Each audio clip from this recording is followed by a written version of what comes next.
Siamo a fine ottobre, come vedete qui è ancora piena estate, ci troviamo a Cala Sabina, proprio alle spalle di Marina Cala de Sardi, la nostra base dove veniamo a girare la maggior parte dei nostri video. Marina Cala de Sardi è il marina più verde d'Italia e tra poco ve ne faremo vedere alcune immagini. Siamo qui per girare una nuova lezione della serie Io Navigo, le lezioni di vela. Questa volta parliamo di sbandamento, analizziamo tutto quello che c'è da sapere circa lo sbandamento della barca, quanto la barca deve essere sbandata, quanto è sicura quando è sbandata e come fare a controllare questo sbandamento. Seguitemi, andiamo a vedere.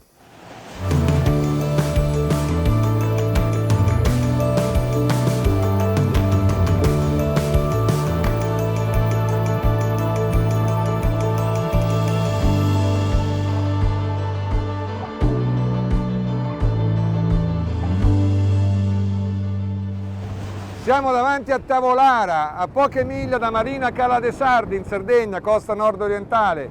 Siamo venuti qui per girare un video di Io Navigo. Questa volta parliamo di sbandamento. Ci faremo una serie di domande su perché la barca sbanda, se è sicura, cosa posso fare quando sbanda troppo e le vedremo insieme a un mio amico, l'ingegnere Antonio Coi. Ciao Antonio. Buongiorno Maurizio. Antonio è perito navale e un istruttore di vela, nonché un regatante, per cui una persona qualificata proprio a parlare di queste cose. Insieme a noi c'è Simona Pasqua. Ciao Simona.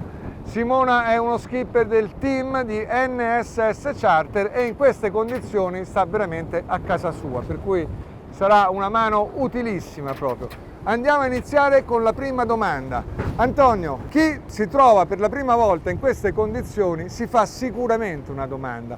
Ho la falchetta in acqua, ma sono sicuro? Sto navigando in sicurezza? Allora, da un punto di vista della statica, sì, abbiamo molto margine ancora prima di ribaltarci. Potremmo paradossalmente mettere anche l'albero sott'acqua, la barca tenderebbe a raddrizzarsi. Perché adesso a quanti gradi abbiamo di sbandamento? Adesso siamo intorno ai 20-25 gradi di sbandamento. Per cui pochissimo, 20-25 gradi è veramente poco, anche se poi a noi la sensazione è che sia moltissimo. Il problema qual è? Che navighiamo malissimo, arranchiamo in acqua praticamente. Cioè non è questo il modo di navigare No. a vela? Perché c'hai il timone duro, che cosa senti? Beh, la barca è abbastanza, si dice, ingovernabile, il timone è duro, devo agire molto sul timone per tenerla e abbiamo la falchetta completamente in acqua, quindi la barca sta navigando non con le sue linee di carena. Certo, che la barca è progettata con alcune linee di carena e io quelle devo cercare di tenere in acqua.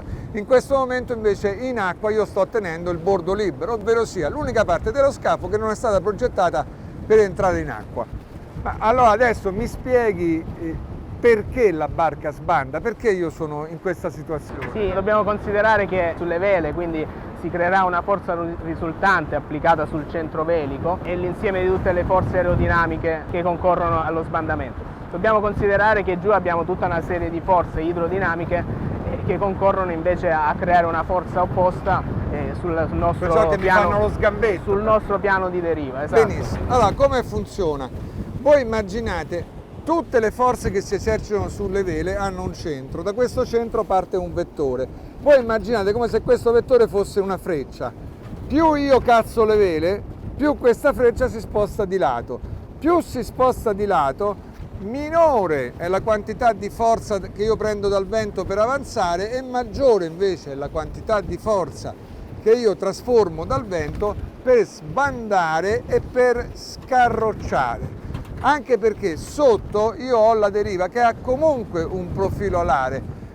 Lì sotto succede la stessa cosa, c'è un altro vettore che però punta esattamente dall'altra parte, per cui il vettore che sta sulle vele, la freccia che sta sulle vele mi porta a sbandare da questa parte, le forze che stanno sulla deriva mi portano dall'altra parte. Ecco qui che si è creata una coppia che mi fa sbandare. Ora però io sbando, ma perché non mi sdraio? Sì, allora qui entrano in gioco altre due forze che sono intrinseche nello scafo. Sostanzialmente abbiamo la forza peso applicata nel baricentro della barca che tende a puntare verso il basso e la forza della spinta di Archimede che è applicata nel centro di carena che tende a puntare verso l'alto.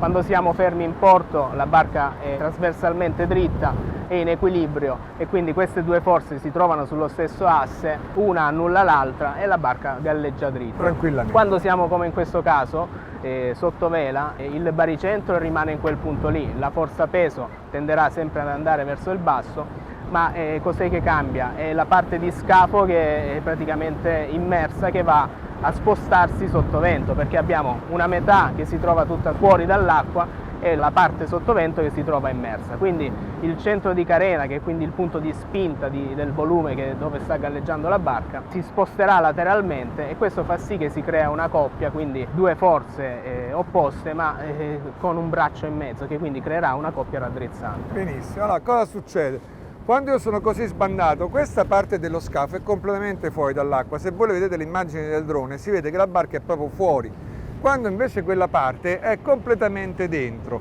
Allora, il centro di tutte le forze che spingono lo scafo verso l'alto, cioè le forze al galleggiamento, non è più qua, dove sarebbe nel momento in cui la barca è piatta, ma si è spostato laggiù, dove la barca invece è immersa in acqua. Quando invece il baricentro è qua, per cui io cosa ho? Laggiù ho una forza che spinge verso l'alto perché tende a far galleggiare la barca e qui ho una forza che spinge verso il basso. Ecco qui che ho creato un'altra coppia, una coppia che tende a raddrizzare la barca e si sta opponendo alla coppia che ho visto prima, che invece tendeva a far sbandare la barca. E questa coppia raddrizzante è importante sia per non sdraiarmi sull'acqua, ma anche per avanzare. Assolutamente, sia le forze agiscono sulle vele, sia le forze che agiscono sulla deriva e sia queste due forze che ci tengono in piedi, appunto ci permettono di non sdraiarci sul mare, quindi di catturare il vento e poter avanzare. Certamente, perché voi considerate, se io non mi opponessi a questo sbandamento, cosa succederebbe? Quando il vento arriva mi prende e mi sdraia.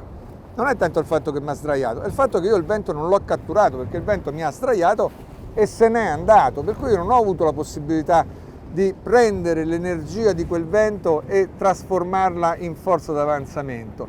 Se invece quando il vento arriva io mi oppongo in questa maniera, allora io lì in quel punto catturo la forza di quel vento e riesco a trasformarla in una forza che mi fa ad avanzare. Per questo la coppia raddrizzante è importante nell'andamento, nell'economia della barca da un punto di vista della navigazione. All'inizio del video tu mi hai parlato di equilibrio, no? La barca non va bene, non sta andando bene con la falchetta in acqua perché è fuori equilibrio. Io come lo ricerco questo equilibrio? Sì, dobbiamo agire e fare qualcosa.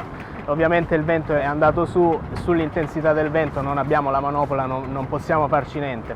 L'unica cosa su cui possiamo agire è quella sulle vele, quindi dapprima possiamo provare a modificare il loro profilo, la loro forma, smagrendole, oppure se il vento va eccessivamente in alto dobbiamo pensare di ridurre, quindi per forza diminuire l'aria esposta al benissimo. vento. E come la riduco? Quale vela riduco? Riduco prima il Genoa, poi la Randa? Come faccio? Allora, non esiste una regola perché ogni barca ha il proprio piano velico. Il concetto è quello quindi di ridurre proporzionalmente e rimantenere un equilibrio della barca. Quindi ridurrò sia Randa che fiocco e dovrò cercare appunto l'equilibrio di non avere una barca o eccessivamente orziera o eccessivamente poggiera. Faccio un esempio. Qui siamo su una barca con un fiocco autovirante. Per far prima chiudo il fiocco ma ho tutta la randa su e mi rimane sempre il problema che ho il centrovelico molto arretrato perché si trova tutto sulla randa e quindi mi rimane una barca eccessivamente orziera. Perfetto. Voi pensate che la randa è una vela orziera, cioè se la randa è più forte del Genoa la barca va verso il vento, se il Genoa o il fiocco è più forte della randa invece la barca andrà a favore diretto, cioè andrà a poggiare. In tutti e due i casi io sono fuori equilibrio, perché cosa devo fare? Per contrastare la tendenza alla poggia devo lavorare col timone in questo senso, ma se io lavoro col timone in questo senso è come se aprissi un allettone di un aereo, cioè un freno. Io apro un freno e freno la barca, per cui io devo trovare un equilibrio in modo che il timone lo uso il meno possibile. Allora comincerò casomai a levare una mano di terzaroli visto che l'autovirante è piccolino, e vedere se con una sola mano di terzaroli e tutto fiocco la barca è bilanciata.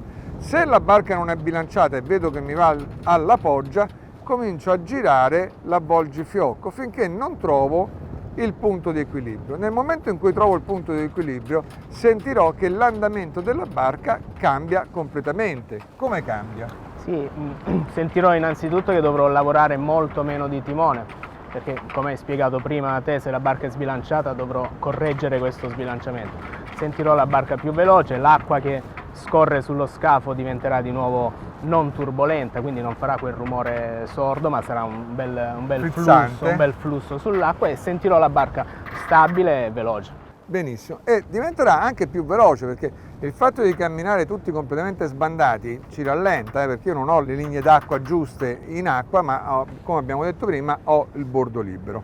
E con questo io penso che abbiamo visto un pochino tutto quello che riguarda lo sbandamento. Prima di lasciarvi però vi volevo fare una raccomandazione, specialmente a chi va in crociera. Chi va in crociera e va con la famiglia, non ha delle persone esperte a bordo come noi possiamo avere Simona, che è in grado di fare qualsiasi cosa a bordo. Allora, in quel caso la legge è la prudenza. Non aspettate di avere 17-18 nodi di vento. Quando arrivate a 14-15 nodi, via, cominciate a dare la prima mano ai terzaroli, perché quando poi arrivate a 17-18 nodi diventa tutto più faticoso, tutto più stressante, e anche chi è a bordo con voi si innervosisce di più. Per cui agite prima di avere bisogno di agire. Questa è la legge. Quando si è a corto di persone esperte a bordo, bisogna agire prima di quando arrivi il vero bisogno di agire. E con questo io penso di avervi detto molto, penso che vi sia interessato. Se è così, fatecelo sapere, dateci il vostro like. Saluto il mio amico Antonio, grazie Antonio della consulenza che ci hai fatto. Saluto Simona per il prezioso aiuto che ci ha dato. Ringrazio la NSS Charter per averci messo a disposizione quanto ci serviva per fare questo video, e vi do appuntamento al prossimo video con SVN Solo Velanet. E adesso viriamo.